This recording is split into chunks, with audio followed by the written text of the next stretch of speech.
কেমন? বাপ রে বাপ, সারাক্ষণ ফোনের মধ্যে কি দেখো মা? মনে হচ্ছে ফোন না থাকলে তুমি একটা নিঃশ্বাস বন্ধ হয়ে একটা মরে যাবে। এই বাবা বাবা, এত মনোযোগ দিয়ে তুমি ফোন দেখো। এই মনোযোগ যদি একটু সংসারে দিলে নি মা, তাহলে কত কিছু শিখতে পারলে নি। তা তো করবে না বাপরে বাপ। কি আছে গুড়ের মধ্যে? গুড়ের মধ্যে কি শিক্ষা কিছু আছে নাকি? আম্মা, হ্যাঁ, ফোনের থেকেও আমি অনেক কিছু শিখতে পারি। হ্যাঁ, এই যে মনে করেন যে ফোনের মধ্যে আমি অনেক খারাপ শয়তান হারামি টাইপের মানুষ দেখি। হ্যাঁ, সেগুলো সহ্য করতে না পারলে এরকম করে এক কান দিয়ে স্কিপ করে চলে দেয়।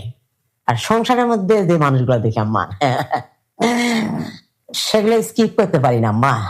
সেগুলো সহ্য করে এই সংসারে টিকে থাকতে হয় আম্মা। তাহলে বুঝেন, হ্যাঁ, কত কি ফোনের মধ্যে থেকে শিখেছি। আহ